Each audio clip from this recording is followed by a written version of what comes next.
présidé par le docteur Chris Yahi. Donc j'invite les communicants à commencer la Ok, donc je souhaite la bienvenue à tous les participants et à nos doctorants aussi qui viennent de rejoindre les travaux de cette 5e édition sur l'informatique et l'applied mathematics. Et donc j'invite le docteur Mahnaoui à présenter son exposé intitulé New Approach to Personalized English Learning. Vous avez 20 minutes pour exposer votre travail. Assalamu alaikum. Permettez-moi de vous présenter notre travail intitulé Nouvelle approche pour la personnalisation de l'apprentissage de l'anglais. Donc, avant de vous proposer notre approche, j'essaierai de...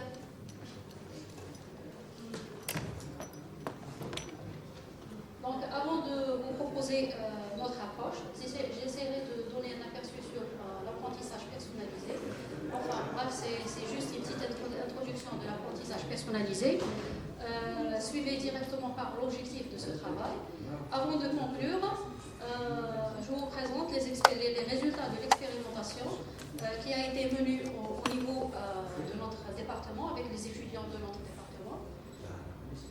Donc, l'apprentissage personnalisé se réfère à l'enseignement où le rythme d'apprentissage et l'approche pédagogique sont optimisés pour les besoins de l'apprenant, ou pour les besoins de chaque apprenant. Donc, cette approche permet aux apprenants de suivre leur apprentissage selon leur propre rythme et en fonction de leurs compétences, leurs besoins et leur disponibilité. Donc, les besoins, les compétences, les disponibilités constituent la notion de différence individuelle de l'apprentissage ou bien les préférences de l'apprentissage. Donc, la reconnaissance ou bien la détermination de ces différences est indispensable dans les environnements d'apprentissage en ligne. Ce qui donne la notion de l'apprentissage personnalisé. C'est-à-dire les environnements d'apprentissage personnalisés, ils ont cette capacité d'adapter le contenu d'apprentissage en fonction des différences individuelles des apprenants, c'est-à-dire en fonction du profil des apprenants. Donc la question qui se pose, quelles sont les différences individuelles qu'on doit prendre en considération lors de la conception et l'implémentation des environnements d'apprentissage personnalisés. Donc, dans la littérature, plusieurs caractéristiques de personnalisation ont été prises en considération. Par exemple, le niveau de connaissance, les intérêts, les sites d'apprentissage, la disponibilité, les besoins, les compétences, ainsi de suite. Donc, l'objectif de notre travail, c'est quoi ? De ce travail est la proposition d'une approche de personnalisation d'un environnement d'apprentissage à distance. On s'intéresse à la personnalisation du contenu, puisqu'il existe plusieurs types de personnalisation. Dans ce travail, on s'intéresse à la personnalisation du contenu. Donc, on est obligé de passer du choix de la matière. Donc, pour ce travail, on a choisi l'anglais comme matière pour la personnalisation. D'accord ?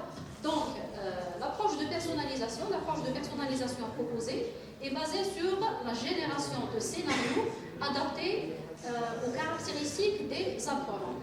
Quelles sont les caractéristiques qui ont été prises en considération dans ce travail ? Donc, la première caractéristique, c'était les styles d'apprentissage des apprenants. La deuxième caractéristique, ou bien le deuxième critère, c'est le profil cognitif ou bien le niveau de connaissance des apprenants. Et la troisième caractéristique, c'était les compétences visées derrière chaque niveau d'apprentissage. Donc, l'approche proposée a été adoptée par un environnement d'apprentissage à distance. Donc, l'environnement d'apprentissage est composé principalement de 2 modules. Donc, on a proposé un module pour la personnalisation et un module pour l'identification des styles d'apprentissage des apprenants. J'essaierai de détailler chaque module à part. Donc, je commence d'abord par c'est quoi un style d'apprentissage ? Le style d'apprentissage est le style d'apprentissage d'un individu et le mode de saisie et de traitement de l'information. C'est-à-dire que En d'autres termes, c'est-à-dire en termes plus pratiques, c'est la manière préférentielle d'aborder et de résoudre un problème. Dans la littérature, bien sûr, si on dit apprentissage selon un style d'apprentissage, dans la littérature, ça existe plusieurs styles d'apprentissage. Dans ce travail, l'approche est basée sur le style d'apprentissage de Fielder et Seligman. Ce style d'apprentissage est basé sur 4 dimensions. La première dimension, c'est le traitement de l'information, information processing, c'est-à-dire c'est la façon préférée pour traiter les informations. La deuxième dimension, c'est le format de présentation et d'encodage des informations préférées par les apprenants. Et la troisième dimension, c'est la perception des informations, c'est-à-dire c'est le type d'information que les apprenants préfèrent de percevoir. Et la quatrième dimension, c'est le processus de compréhension des informations par les apprenants. C'est-à-dire, est-ce que c'est séquentiel, est-ce que c'est global, ainsi de suite. Donc, dans notre travail, dans cette approche, on s'intéresse aux trois, c'est-à-dire on a travaillé sur trois dimensions. On a travaillé sur le format des informations, on a travaillé sur la perception des informations et on a travaillé sur le mode d'apprentissage, c'est-à-dire le traitement de l'information. Pour le style d'apprentissage, pour chaque dimension de style d'apprentissage, chaque dimension, elle définit 2 styles d'apprentissage opposés. Par exemple, si je prends la deuxième dimension, c'est-à-dire le format de présentation et d'encodage des informations, ici on parle des apprenants actifs, on parle des apprenants, par exemple, on parle d'un apprenant visuel et d'un apprenant verbal. Par exemple, un apprenant visuel, c'est un apprenant qui préfère tout ce qui est graphique, images, démonstration, diagramme. Par contre, un apprenant verbal, c'est un apprenant qui préfère les expressions écrites ou bien verbales. C'est pour ça le système PNL, il présente, c'est-à-dire les objets d'apprentissage aux apprenants selon différents formats, sous forme d'expression écrite, sous forme d'audio et sous forme de vidéo. Pour la perception, c'est le format de la perception des informations. Le système il présente deux types, c'est-à-dire ici on parle les types de l'information, c'est-à-dire préférée par les apprenants. Parce que pour par exemple un apprenant sensoriel, c'est quelqu'un qui préfère, c'est des apprenants orientés vers la pratique. C'est-à-dire c'est des gens qui préfèrent les exercices, les exemples, les faits, etc. Par contre, les apprenants intuitifs, c'est des apprenants qui préfèrent les concepts théoriques, pas pratiques. C'est pour ça que le système il présente, c'est-à-dire si on veut catégoriser les types des objets d'apprentissage présentés dans le système, on a des objets théoriques et on a d'autres objets pratiques, c'est-à-dire sous forme par exemple des questions multiples choix, des exercices, etc., qui sont dédiés à l'apprentissage, non plus, c'est-à-dire pas uniquement pour l'évaluation. Pour le mode d'apprentissage, donc ici dans ce mode d'apprentissage, on s'intéresse au travail collaboratif et individuel. Il y a des apprenants qui sont pour le travail collaboratif, alors qu'il y a des gens qui sont pour le travail et préfèrent le travail individuel. Donc, pour cette dimension, pour cette troisième dimension, donc le système il présente c'est-à-dire une interface de travail collaboratif à travers des outils de communication, de création de groupes, à travers les thèmes. Donc là, on donne aux apprenants la possibilité d'apprendre à travers les discussions, le partage de connaissances, ainsi de suite. D'accord ? Maintenant, comment on peut détecter la question qui se pose, comment on peut détecter ces styles d'apprentissage? Dans la littérature, ça existe 2 méthodes de détection des styles d'apprentissage. La première méthode, c'est la méthode collaborative. Qu'est-ce que ça veut dire? La méthode collaborative, elle est basée sur l'utilisation des questionnaires proposés par les psychologues.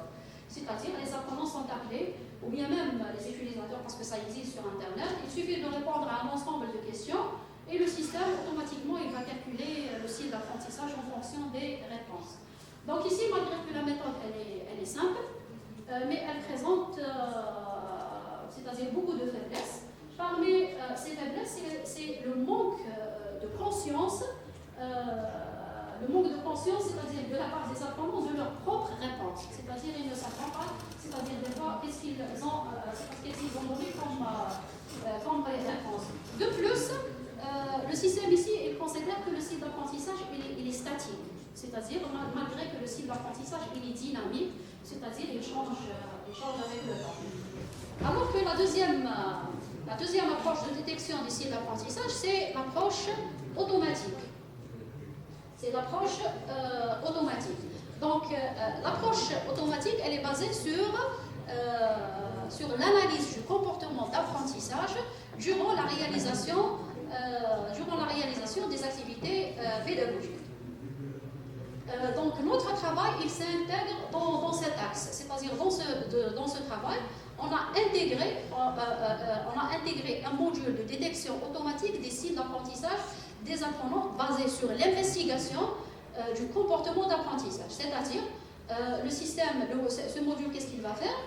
C'est-à-dire, toute trace issue de l'interaction de l'apprenant avec le système est traquée par le système, elle est sauvegardée dans un fichier log. À partir des fichiers log, un ensemble de caractéristiques ou bien de patterns sont extraites. Une méthode de détection est appliquée sur le fichier sur les vecteurs de caractéristiques pour détecter les styles d'apprentissage. Bien sûr, le modèle apprenant il est mis à jour avec ces styles d'apprentissage. Donc, pour les caractéristiques extraites, là je ne voulais pas présenter, c'est-à-dire les caractéristiques en détail, parce qu'en réalité, on a extrait plusieurs caractéristiques, mais j'ai essayé de regrouper le type de caractéristiques extraites.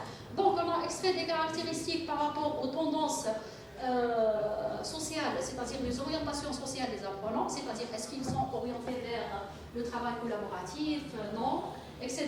On a essayé de calculer le degré de certitude durant la réalisation des activités. On a essayé de calculer le degré de prédence durant la réalisation des activités. On a essayé d'extraire des caractéristiques par rapport aux préférences, c'est-à-dire des apprenants en termes d'objets d'apprentissage théorique, pratique, visuel, verbal. Et on a pris en considération le taux d'apprentissage émis par les apprenants. Donc, les caractéristiques ou bien les vecteurs de caractéristiques ont été exploités par une méthode de classification, et c'est du machine learning. Donc, on a utilisé les random forests pour la classification ou bien pour la décision. Donc, automatiquement, la méthode elle a passé, donc on est passé par deux méthodes, une méthode d'apprentissage et une méthode de décision. Pour le deuxième type, c'est-à-dire, je l'ai déjà dit, la méthode elle est basée sur la personnalisation, elle est basée sur trois critères: les styles, les compétences visées derrière chaque niveau et le niveau de connaissance ou bien le profil cognitif. Donc on est obligé de passer par la détermination du niveau cognitif de chaque apprenant ou bien de chaque utilisateur. Donc là, on s'intéresse juste à 4 niveaux, le A1, A2, B1, B2. Pour cela, donc, un niveau de test, c'est-à-dire un test de niveau, a été mis à la disposition des apprenants. Le test est composé de 40 questions. Les questions ont été proposées par des spécialistes en anglais, c'est-à-dire on n'a pas pu avoir plus de 40 questions, c'était le maximum. Donc, bien sûr, le niveau de chaque utilisateur est déterminé en fonction des scores obtenus. Donc, c'est pour le profil cognitif. Donc, par la suite, le système, qu'est-ce qu'il va faire? Il va générer des scénarios d'apprentissage en fonction des compétences visées derrière chaque niveau et en fonction du profil cognitif de chaque apprenant. Un scénario d'apprentissage, il est composé de quoi? Il est composé d'un ensemble d'objets d'apprentissage, d'un ensemble d'activités. On a essayé de suivre la même politique modèle, c'est-à-dire dans la composition, et ces objets d'apprentissage et ces activités sont ordonnancés. Ils ont un certain nombre d'ordonnancements, c'est-à-dire un certain séquencement. Donc, pour chaque niveau, on s'intéresse à une certaine compétence. C'est-à-dire ici, on a travaillé sur 3 compétences, c'est-à-dire l'input, la grammaire et l'écrit, c'est-à-dire l'écoute, la grammaire et comment écrire. Pour chaque niveau,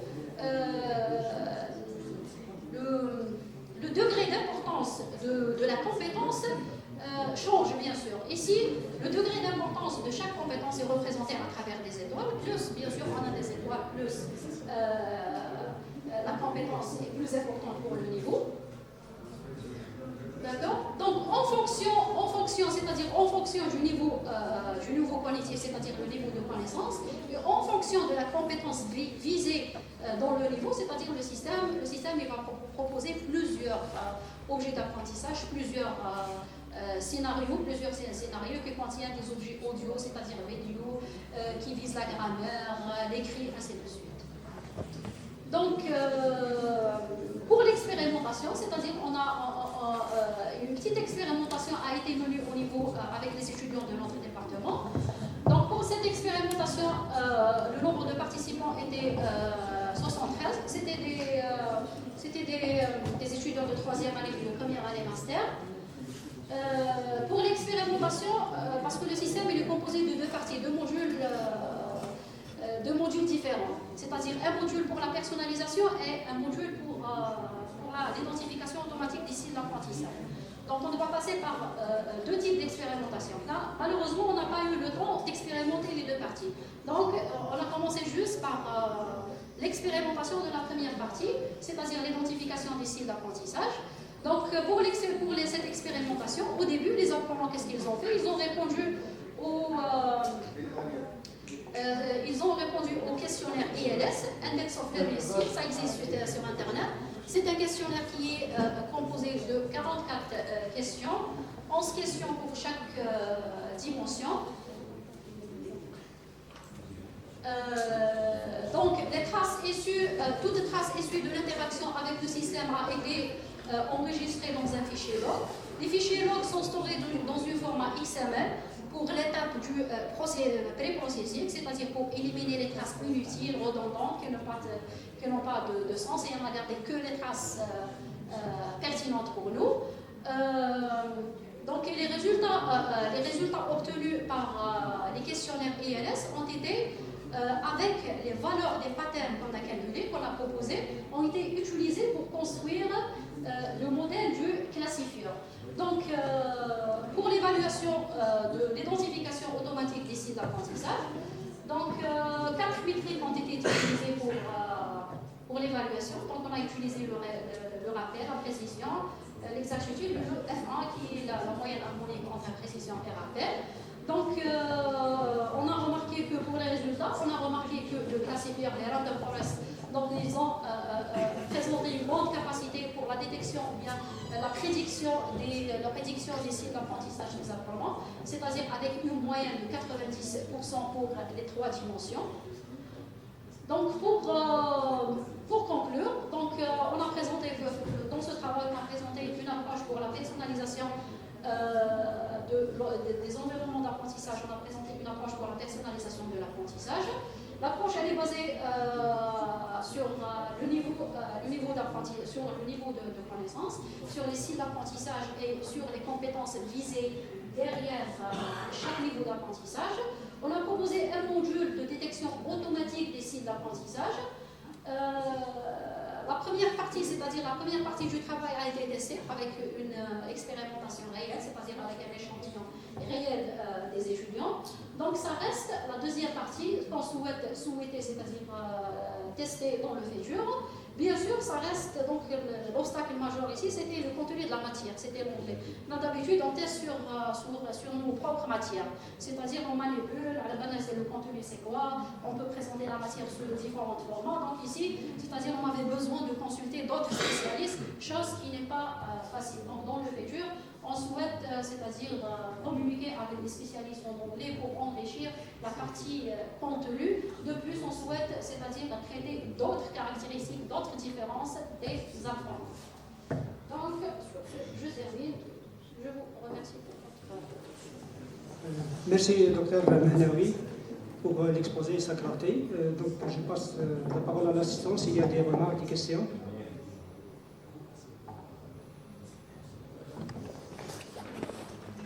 Des questions, s'il vous plaît? Oui. Donc, salam alaikum, merci pour la présentation. Juste par curiosité, voilà, vous avez parlé des traces. Dans les étapes, vous faites un pré-processing. Oui, vous faites un pré-processing où vous essayez de sélectionner ou d'éviter les traces qui ne sont pas pertinentes. D'accord. Pourquoi récupérer des traces qu'on ne va pas utiliser seulement? Parce que au début, c'est l'objectif, c'était la conception de la plateforme. La plateforme, elle essaie de traquer tout type de traces, c'est-à-dire elle est générique. C'est-à-dire le fait que si on veut par exemple proposer autre chose, l'utilisation de d'autres traces, on a les traces.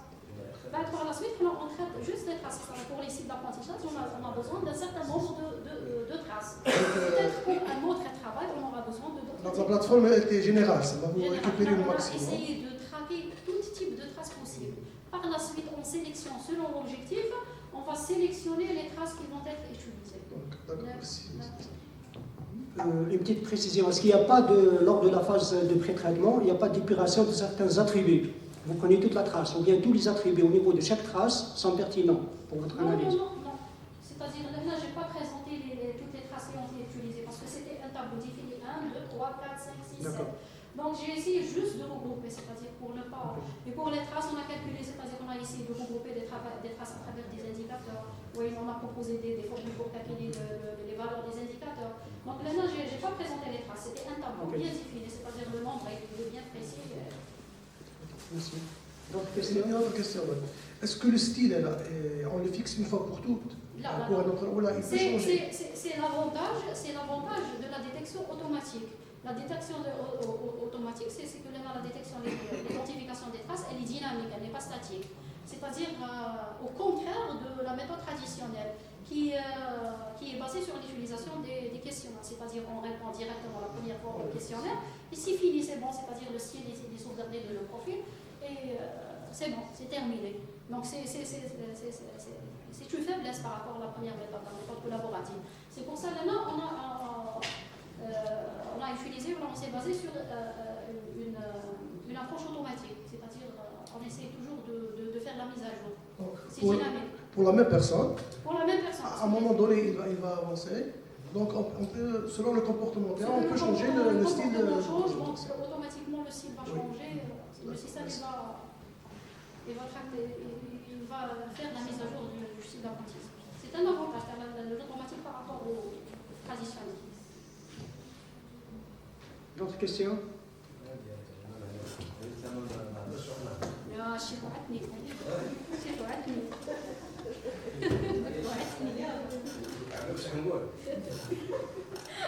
أنا نضحك لا un bon speech. Tu as bien exposé, tu as bien répondu. بارك الله فيك.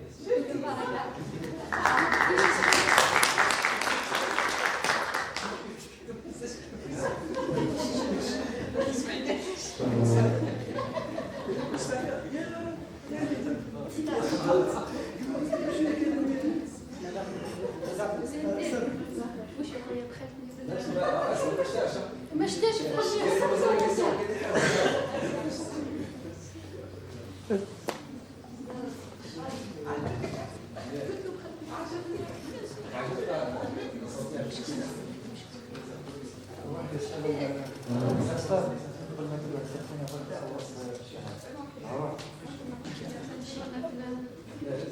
Donc, entre-temps, soyez les airs d'Audi.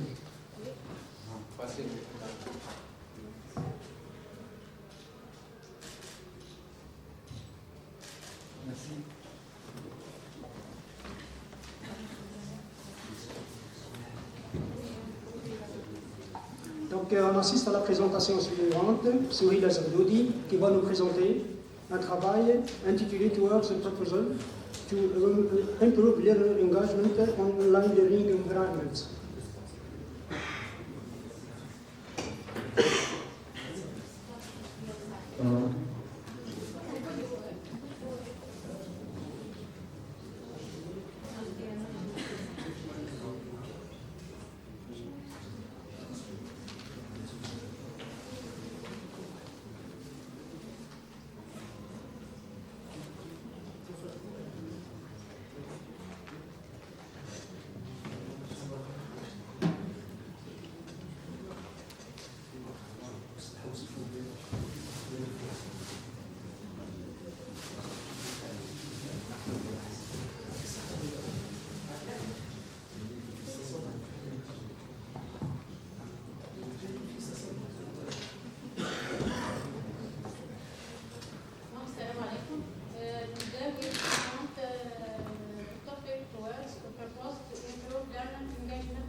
applied to course the design and delivery. If teaching is poor, students will learn less effectively. This distraction is one of the challenges of online learning. The likelihood of being distraction or losing track of deadline is high. Online learning is not a good idea if students tend to procrastinate and struggle to meet deadlines. Many students who take an online course get bored with the longest type of course of questions, or don't engage on the platform and don't engage the course. So this area provides a solid foundation upon which we can build learning course, thereby increasing learner engagement in learning process. There are three types of engagement that should be measured separately. Behavior engagement, voluntary attendance and participation in classroom activities. Then cognitive engagement, self-regulation, importance given to school, autonomy, learning strategy. And the third one is emotional engagement, feeling of attachment, quality of relationships with the peers and teachers. The objectives of this work is to present an overview focused on learner engagement in higher education in e-learning through recently published papers. Thus, the research question of the study research is how to improve learner engagement in higher education. Related works. The indicator used is there are three tips: behavior indicators, cognitive indicators, and emotional indicators. Behavior indicators. The number of click of connection, the viewing of the video, and the publication of question or an answer on the forum of the MOOC. Similarly, learners' interaction with these peers is an indicator of behavior engagement. Learning content interaction indicators acquired from clicks of the online learning environment. For example, the time spent on a web page, the number of hyperlinks clicked, enlarged button clicked, and advice links clicked by experts. Cognitive indicators. Student satisfaction is an ancient indicator of student success, and it is measured, for example, by a survey questionnaire. Satisfaction and engagement have a positive relationship with their overall performance. Likewise, tutor support enhance student experiences. In addition, the level of sharing, construction, and creation of knowledge is an indicator of cognitive engagement. The individual's awareness and control over their learning is another metacognitive indicator of the cognitive engagement through feedback messages for learner recommendation and guidance. The emotional indicators is the confidence in their ability to use analytics or their desire to use learning analytics to support their learning and their positive opinions about using learning analytics, such as, for example, SACS, search log of all conversation and knowledge, in student engagement in collaborative learning. Another emotional indicator is willingness of students to provide their data for student use. Learning analytics varies depending on the context in which the data is used and the benefits of sharing.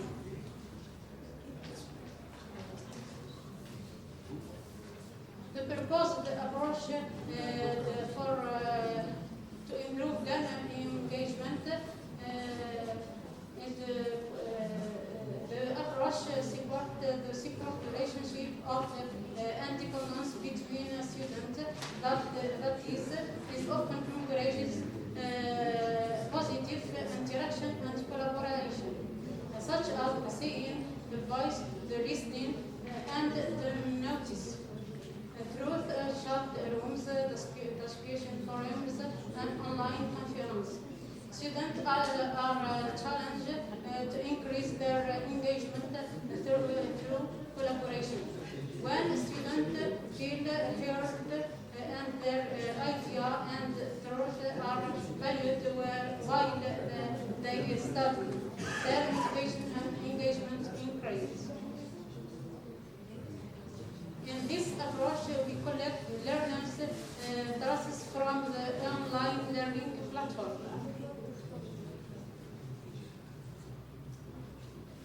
For cognitive engagement, we calculate learners' MCQ score. And for behavior engagement, we analyze behavior action such as access addition, access action, consultation action, and social actions, for example, access to forum, messaging, chatting, question, etc.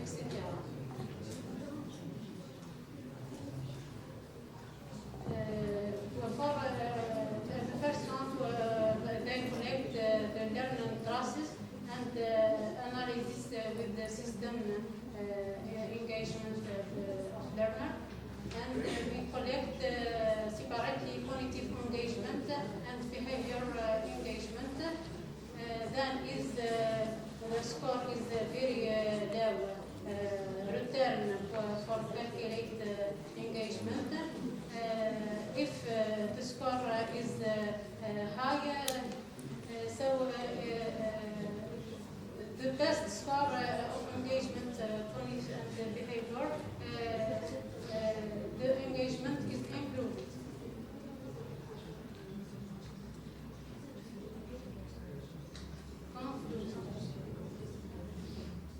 The work the works that exist in the attraction, each has its one objective according to the indicator of the dimensions of engagement. We want to extract the most relevant metrics and suggestion of the new metrics to measure learner engagement and improve it using learning analytics techniques to help students improve their engagement using advice and recommendations. We can ensure that the recommendation messages are sent automatically with the accept and effective for learners. Thank you, Sargoudi. Donc, are there any questions?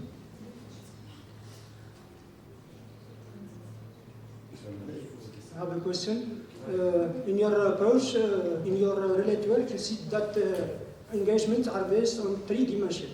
The first one is behavioral, the second cognitive, and the last one is the emotional engagement. In your approach, you don't take into account the emotional dimension.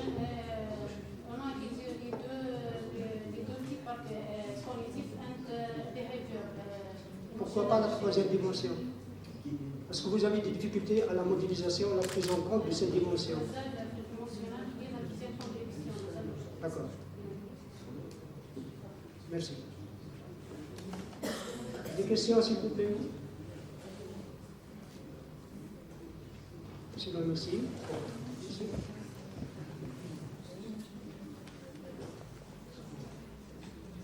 Steph.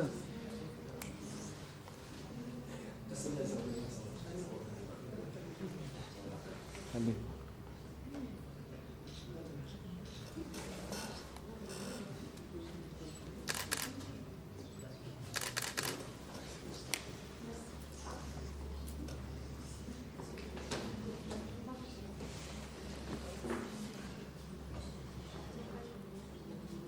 J'invite Seyouda Rogueya pour son intervention intitulée Interpatient ECG Classification Using SSRS and Optimized PLM Neural Networks.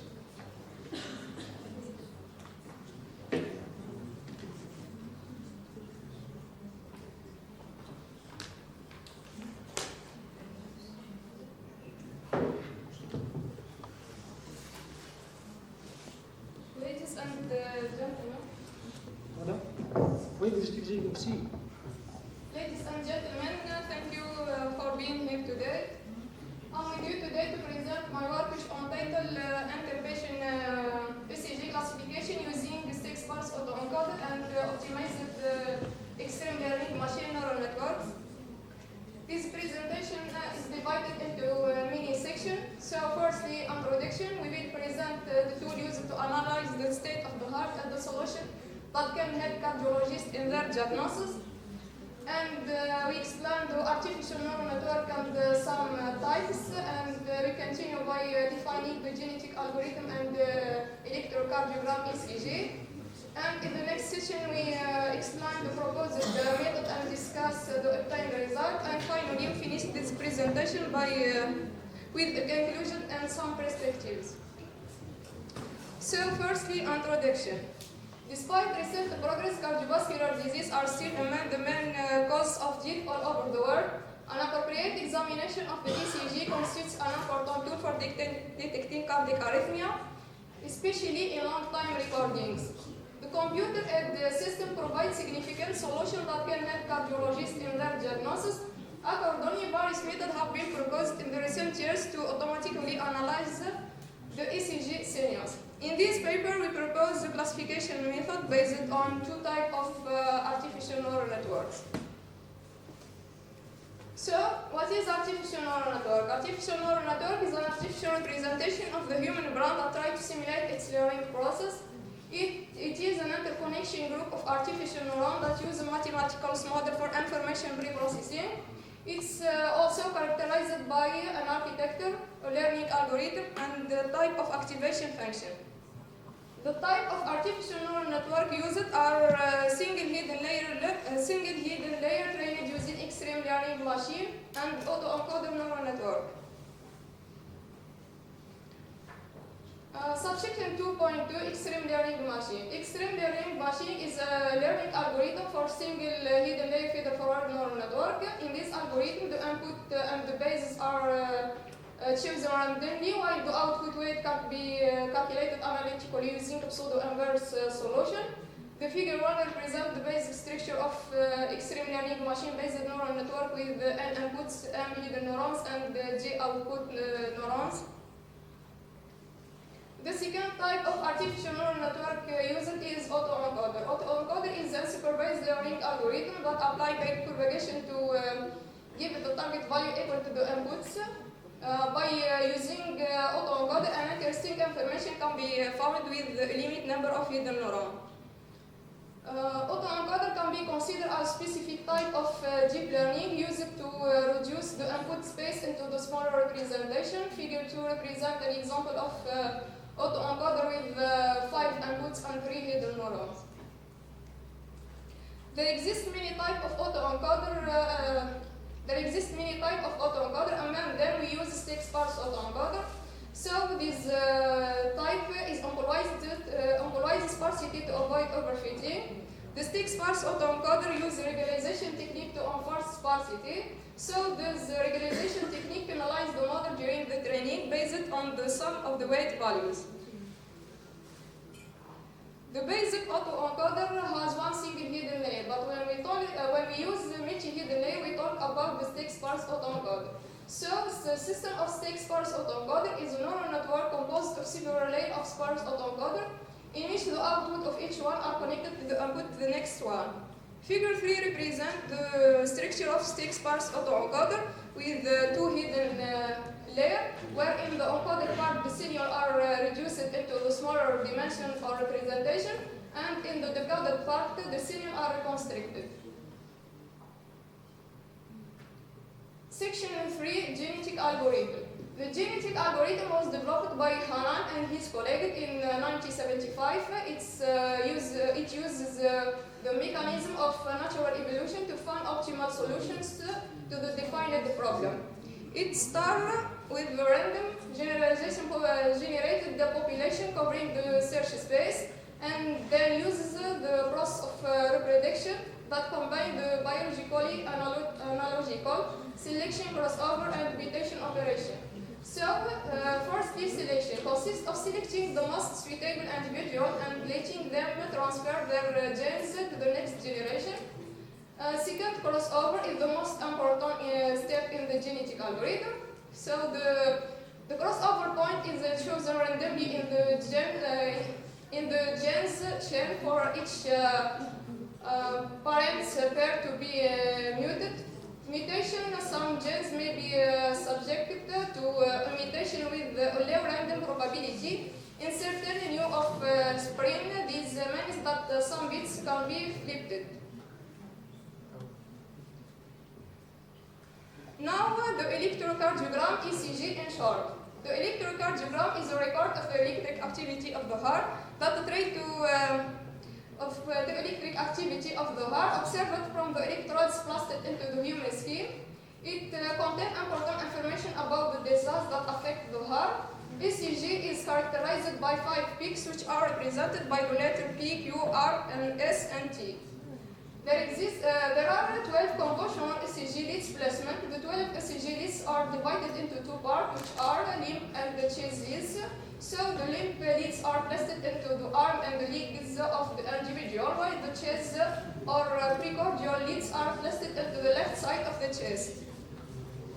Figure 4 represents the 12 electrocardiogram. The 12 electrocardiogram leads and their placement into the human body.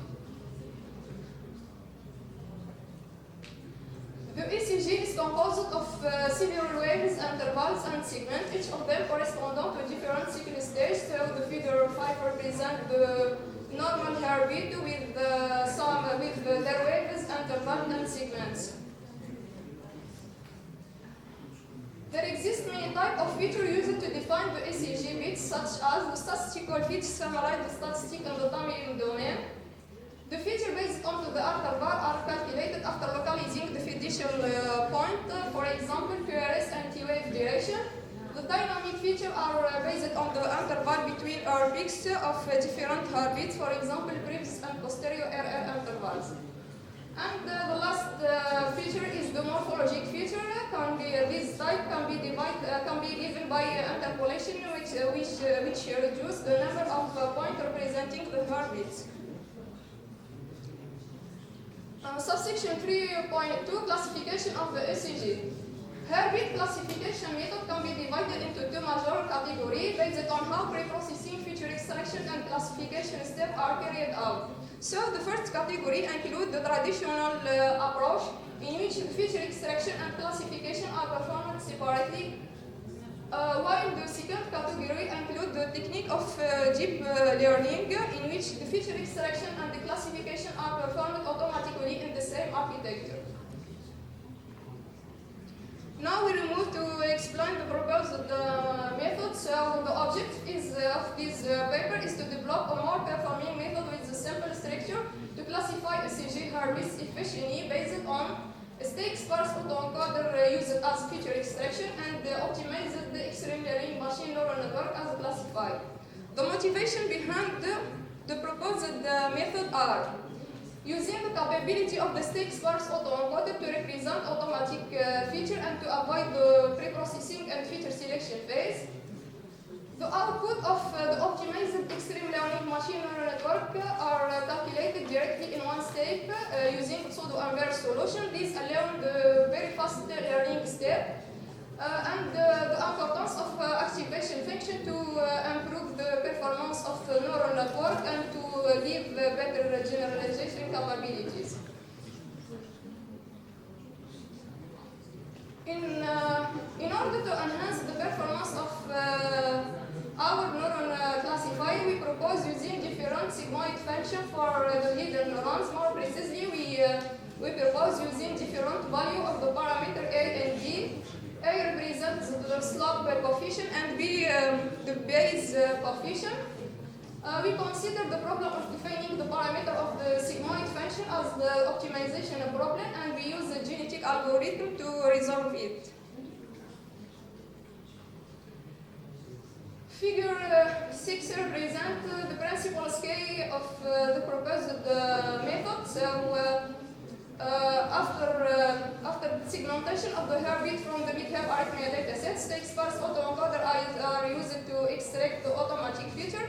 Then those automatic features are entered into the extreme learning machine, and the genetic algorithm is used to optimize the parameter of the sigmoid function of the extreme learning machine. The figure 7 architecture of the proposed system. So firstly, state-sparse autoencoder are used to extract high-level features. Then this coded feature are entered into extreme learning machine neural network to define different characteristic stage. To define different cardiac arrhythmia. The training of the proposed system is performed into 3 steps. The first step is the segmentation of the ECG signals. Each bit consists of 260 samples.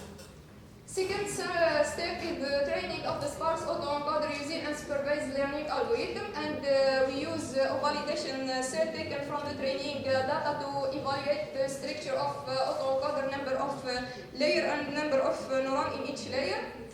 And the last step is training the optimized extreme learning machine neural network using supervised learning algorithm. Before starting the discuss of the obtained result, we describe the dataset used in this used to evaluate the performance of the proposed system. So to evaluate the performance of the proposed system, we use Physionet MidHealth arrhythmia dataset. These datasets consist of 30 minutes ECG recording of 48 individual subjects at the sampling frequency of 360 Hz. Lead 2 is usually utilized in the literature to define ECG heartbeats. This dataset is suggested by the American Association, and it contains 5 major categories, which outlined in the next table.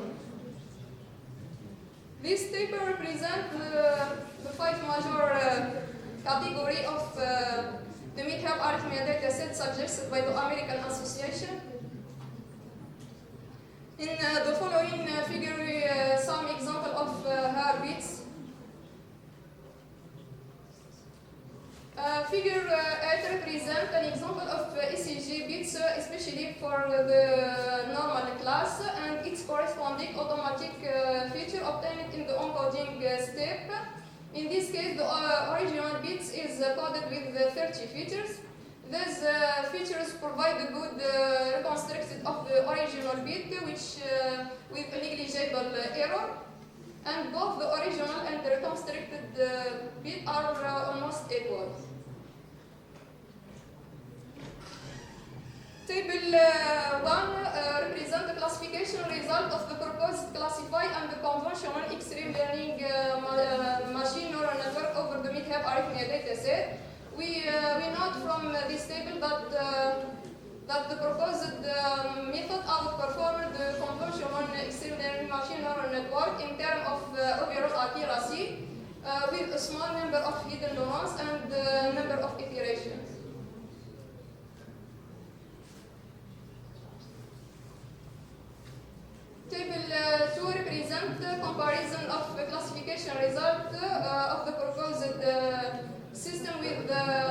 other work, we notice from this table that our proposed system outperform some of this work except two, the work of Xi and the work of Wang.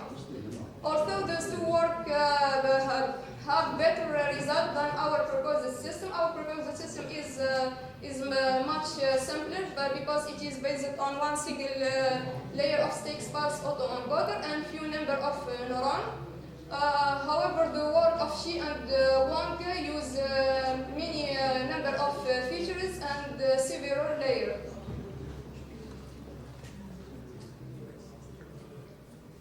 Section 7, conclusion and the perspectives. We propose a deep neural system for classifying ECG bits. This system includes two parts, which are the role of the first part, which is the stakes pulse autoencoder, is to provide automatic feature extracted from the rare ECG bits. The role of the second part, which is the classification part, is used to classify the ECG signals into different categories of arrhythmia. The proposed system was evaluated over the MICAP arrhythmia dataset and combined with some state-of-the-art methods. The obtained results display a good generalization performance, and they are promising for more enhancement of the proposed system. As future work, we plan to develop classification method based on deep learning architecture, allowing the integration of some critical handcraft features. Thank you for your attention. Thank you, Sayeda, for the presentation in the respect of time. Are there any questions?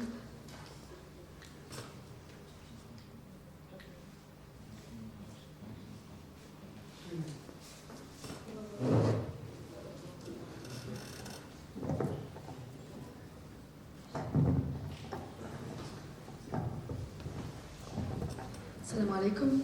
Merci Rokhaya pour cette présentation et ce sujet très agréable. Je vais vous demander juste une petite explication. Vous avez utilisé un autre encodeur, d'accord? Ton schéma qui présente l'architecture du modèle que tu as utilisé, tu récupères, disons, l'information réduite pertinente qui sort de l'encodeur pour l'entrer dans un réseau de neurones pour la classification. Vous avez mis la deuxième partie de l'auto-encodeur. Quel est son rôle? Vous reconstruisez, vous dites il y a un signal reconstruit. Est-ce qu'il sera utilisé quelque part? Et qu'est-ce qu'il représente dans votre application?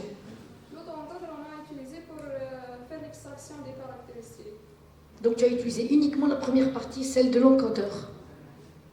Le premier et le deuxième, on a vérifié tout le schéma تاعك تاع 17 je pense تشابه ولا حاجه.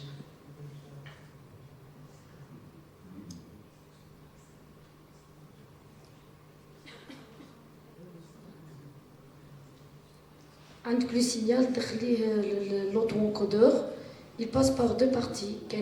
Il est à l'extraction تاع code features, coded features, وعلى الاخر هذاك le constructed signals هذيك على الاخر. Le constructed signals تعمليه باش نشوفوا بلي les features تاعنا. Tu les utilises dans l'application parce que là on voit que la flèche sort.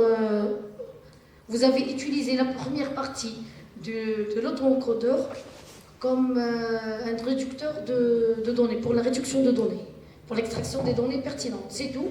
Et vous donnez ça après à un classifieur. Voilà, c'est ça. Donc la deuxième partie, vous ne l'utilisez pas. La deuxième partie, je vais les caractéristiques sont optimales. Sur l'erreur entre l'original.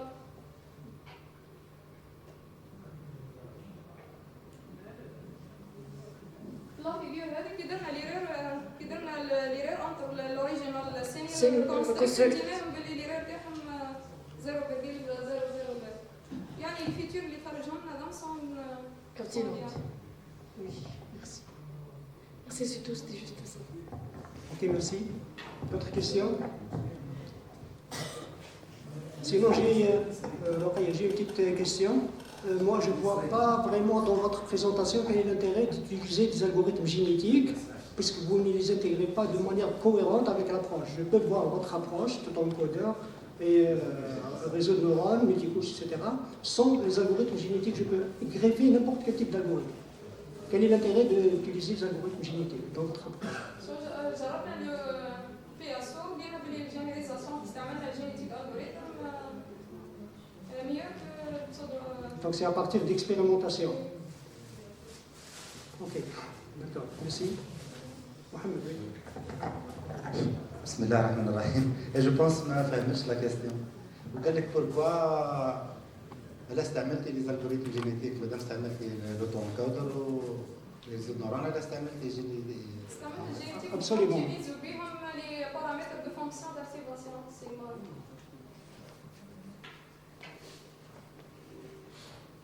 مش pour l'apprentissage de réseau كامل juste l'optimisation D'accord. des fonctions Pour d'activation. l'optimisation.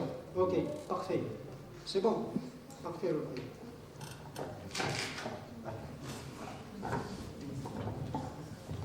Allez.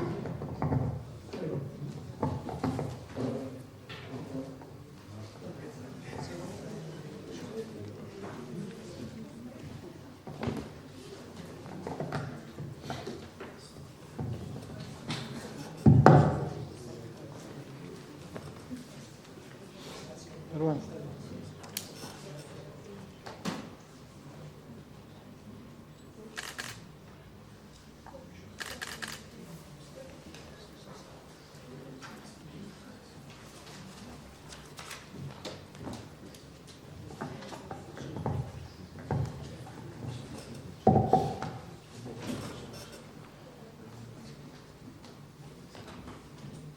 Donc nous invitons Jaji Abdhalim pour son intervention intitulée Health Monitoring System for all the people based on Internet of Things using Fuzzy Ontology.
Assalamu alaikum. First of all, I would like to thank the conferencia and the team for allowing me to participate in this conference. Today I will give a presentation about this monitoring system for elder people based on Internet of Things using fuzzy ontology. The presentation will go through 6 main axes. Firstly, we begin by an introduction about the elder people and their needs to this monitoring. Then we present Internet of Things as a solution for health monitoring of elder people. Then we present semantic web of things as next generation for Internet of Things, enable to solve the problem of heterogeneity, problem of Internet of Things. Then we present our proposed system, and finally we end by conclusion. To improving life people level, like number of elder people in world has grown rapidly. Most of the older people deteriorate their health and need to move to hospital to diagnosis. The elder people suffer from the difficulty of moving to health clinics, and that it costs them more effort, time, and efforts. Older people need technology provide them health monitoring and provide them to moving to hospital periodically. Internet of Things is a new emerging paradigm, enable to transfer the things more intelligent by combining them with a sensor or software, enabling them to collect data and transfer via internet. The Internet of Things is widely used in different domains and applications, especially in healthcare domain. Internet of Things provide unique services that enable to improve health care domain. It can collect health data about elder people, then transfer it for processing. The sensor embedded in wearable device enable to measure the vital signs and transfer it via the internet. The vital signs is important medical data. It enables to it help the doctor for detecting disease. It cover blood pressure, heart rate, and oxygen saturation. However, the absence of standardization to IT domain create an extreme heterogeneity of data coming from different devices using communication protocol and confirming to provide architecture.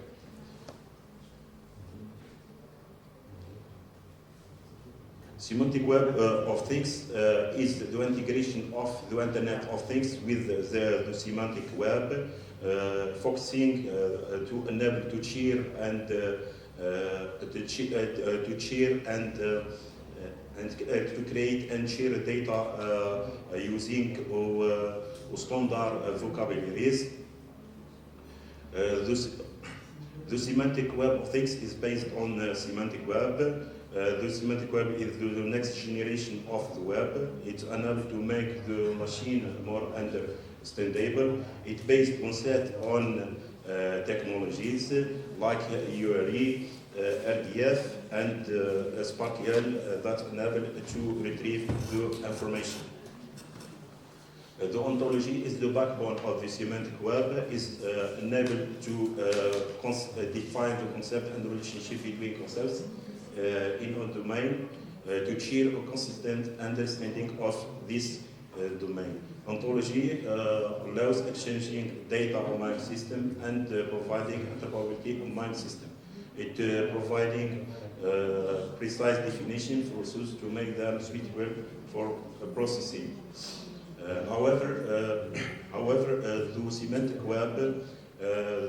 web of things and ontology have difficult to represent and to deal with imprecise and vagueness data.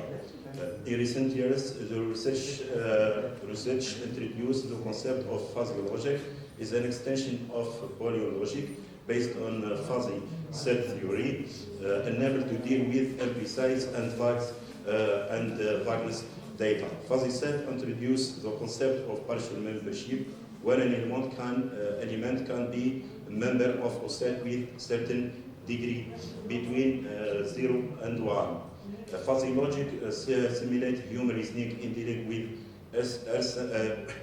vague and imprecise data to make decisions. For example, the doctor used the term to express the blood pressure, used the term high, low, and normal. We proposed a system based on treating the data collected from older people, then passed on falsification model that enable to define the membership function and also complete the knowledge base that include all knowledge about the patient, like patient profile, older profile, older personal information, and ontology. Then also the proposed system completes inference engine and classification that and is possible for transfer to classification data to crisp value. Finally, we have the SPARQL engine that is conceived for retrieve the information and provide the healthy services to other people. Fuzzy ontology enable to represent the vagueness and precise data. We develop a fuzzy ontology by using an existing standard ontology called SRF. The ontology extends from the classical ontology with enriched by the new concept. For example, for blood pressure, we have defined our blood pressure or blood pressure, very low blood pressure. Then to knowledge base, it enriched by a set of rules called SWRL. It used a knowledge base, especially ontology, to deduce knowledge that helps the system to provide appropriate health decision. To implement our system, we developed the fuzzy ontology using the Protege OWL 4.3 and using Biblio plugin. Then we implement the system using two plugins, gFuzzy Logic for enabling the calculation of the health state, and the plugin Gina for enabling the reasoning and semantic processing. We conduct an experience with the doctor to evaluate the performance of the proposed system, and the experience based on data set provide to doctor and gave their diagnosis. Then we passed by the system using classical ontology and using fuzzy ontology. The result show the accuracy of the system is improved by 20%. Finally, the proposed system proves the similarity with doctor diagnosis and make a good decision to recommend healthy services. And the system allow specific particle can allow to particle disease or monitoring the activity of patients. If you will focus on the pre-processing phase to improve the quality of data, avoid the faulty diagnostic state, and detecting missing data. Thank you for your attention. Thank you for the presentation. We are continuing to some questions. Des questions, s'il vous plaît? Sinon, je vais poser une question. Dans votre système, donc, vous proposez un système basé sur l'IoT pour la récupération des données relatives aux patients âgés. Vous vous intéressez dans votre approche uniquement à l'aspect sémantique. Or, dans la dimension des données, il y a l'aspect hétérogénéité syntaxique par rapport au format, par rapport à la taille, par rapport aux unités de mesure, etc. Comment vous procédez pour prendre en charge cet aspect avant de passer à la sémantique? Donc, la sémantique, on a au niveau de l'interprétabilité, on a trois niveaux. On a le niveau device, on a le niveau syntactique et le niveau sémantique. Le niveau sémantique englobe les deux niveaux. Donc, les sémantiques résolent les deux problèmes parce que les sémantiques utilisent l'annotation, donc expliquent les données correctement. C'est pas aussi évident. À mon avis, il est impératif, avant de prendre en charge la sémantique, de résoudre tout d'abord les problèmes relatifs à la syntaxe. Si vous avez un malade qui a 39 degrés de température, 39 degrés Celsius, et l'autre il a 200 degrés Fahrenheit, comment vous résolvez ce problème? C'est ça la sémantique. On utilise la sémantique, ce qu'on appelle le format RDF. RDF, c'est un standard format, basé sur l'examen. Il a donné la notation. Par exemple, ici, le degré de Fahrenheit, on a défini dans un fichier RDF. On ne change pas seulement les données de son dans un échange, il est utilisé la date et toutes ces informations. Donc, l'autre machine, pour la récupération de ces informations, est complète. D'accord. D'autres questions, s'il vous plaît? Vous n'avez pas d'attestation, il n'est pas là. Je vous remercie, donc je déclare la séance, cette session fermée. On reprend tout à l'heure après la session.